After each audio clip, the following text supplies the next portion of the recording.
দুর্নীতি, ঘুষ সহ নানা অভিযোগ অনেক দিন থেকেই চলছিল ঢাকা উত্তরের মেয়র যিনি প্রশাসক আছেন তার বিরুদ্ধে। রাজনৈতিক সংশ্লিষ্টতা নিয়ে বিভিন্ন সময় সাংবাদিক জুলকারনাইন শাহের অভিযোগ করছিলেন যে তার হিজবুত তাহরীরের সঙ্গে সংশ্লিষ্টতা রয়েছে, এরকম অভিযোগ রয়েছেন। সেই অভিযোগের সত্যতা নিয়ে খুব একটা প্রমাণ দাখিল করার ব্যাপারগুলো আমরা দেখিনি। সেই প্রসঙ্গ যদি বাদও দিই তাহলে দুর্নীতি, ঘুষ এই ব্যাপারগুলো নিয়ে বহুদিন থেকেই অভিযোগ চলছে। ঢাকা উত্তরের সিটি কর্পোরেশনের যিনি প্রশাসক তার বিরুদ্ধে এজাজ সাহেব এবং সাবেক উপদেষ্টা আসিফ মাহমুদ সজীব ভূঁইয়ার মাধ্যমে এক ধরনের দুই নাম্বারি করেই তার এই প্রশাসক পদ বাগিয়ে নেওয়া, এটাকে নিয়ে বাণিজ্য করাই উদ্দেশ্য তার, এরকম আলোচনা ছিল। অবশেষে দুদক এই দুর্নীতির অনুসন্ধানে নেমেছে। আসিফ মাহমুদ সজীব ভূঁইয়া উপদেষ্টা হিসেবে আর নেই, তিনি চলে যাওয়ার পরে দুদক যখন এই উদ্যোগ নিল তখন এটা একেবারে দিনের আলোর মতো স্পষ্ট যে সামথিং হ্যাপেন, কিছু না কিছু ঘটেছে এবং কিছু না কিছু আলামত রয়েছে। এই তদন্ত করতে গিয়ে কি আসিফ মাহমুদ সজীব ভূঁইয়াও এটার সঙ্গে ফেসে যাবেন? কি বলছে গণমাধ্যম, কি খবর আসলো? ওদিকে সাংবাদিক আল জাজিরার সাংবাদিক জুলকারনাইন শাহের তিনি বা কি বলছেন? দুদকের কাছ থেকে কি কাগজ আসলো, কি কাগজ বেরোলো, চলুন একটু জেনে দেখি এই ভিডিওতে। বর্তমান সরকারের নিয়োগকৃত এই প্রশাসকের ব্যাপারে বর্তমান সরকার ক্ষমতায় থাকতেই দুদকের এই অনুসন্ধান কি বলছে। থাকবেন পলিটিক্স টিভির নিয়মিত আয়োজনে।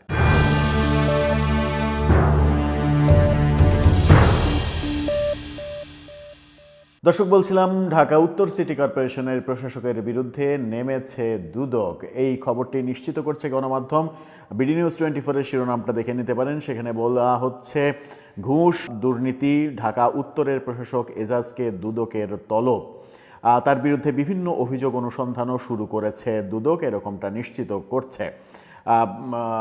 আজকে কমিশনের থেকে এরকম একটা কাগজ বেরিয়েছে। আগামী বৃহস্পতিবার কমিশনের কার্যালয়ে হাজির হওয়ার জন্য বলেছে সংস্থাটি। দুদকের উপমহাপরিচালক আক্তারুল ইসলাম জিজ্ঞাসাবাদের জন্য তাকে নোটিশ পাঠানোর বিষয়টি জানাতে পারলেও বিস্তারিত বলতে পারেনি। নোটিশটা আমাদের হাতে এসেছে সাংবাদিক জুলকারনাইন শাহের বদৌলতে। সেই নোটিশটা আপনারা একটু দেখে নিতে পারেন।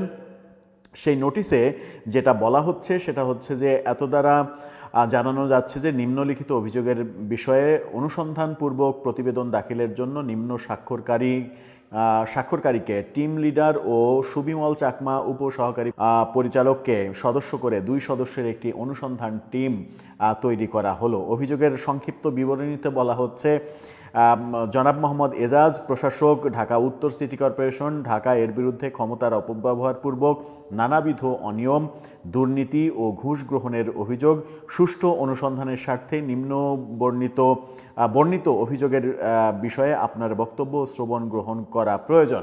অর্থাৎ এই অভিযোগগুলোর ব্যাপারে আপনার বক্তব্য শোনা প্রয়োজন, এটা ওই চিঠিতে বলা হচ্ছে। আগামী 29 তারিখ সকাল 10টায় তাকে হাজির হতে বলা হয়েছে।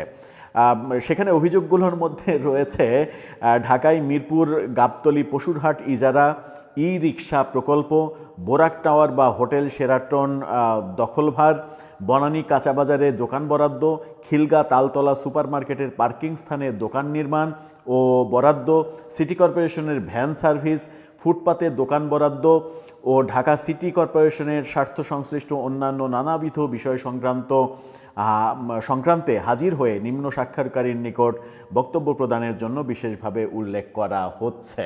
কি ভয়াবহ নিম্ন রুচির অভিযোগগুলো আসছে যে একজন সিটি মেয়রের সমমর্যাদার প্রশাসক এই কর্মকাণ্ডগুলো করেছেন। দুদক তো আর সরকার ক্ষমতায় থাকা কালীন সময়ে এই সরকারেরই নিয়োগপ্রাপ্ত একজন প্রশাসককে এমনি তলব করবে না।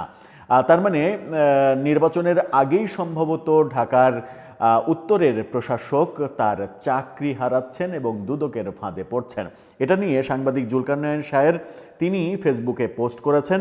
সেই ফেসবুকের পোস্টটা আপনারা দেখে নিতে পারেন। সেখানে তিনি বলছেন, দুর্নীতির অভিযোগ শুনানির জন্য দুর্নীতি দমন কমিশন হিজবুত তাহরীর নেতা, তাকে হিজবুত তাহরীর নেতা হিসেবে আখ্যা দিচ্ছেন, ও ঢাকা উত্তর সিটি কর্পোরেশনের প্রশাসক মোহাম্মদ এজাজকে ডেকেছে আগামী 29 জানুয়ারি। এজাজের দুর্নীতি তদন্তে দুদকের এই পদক্ষেপ প্রশংসনীয়।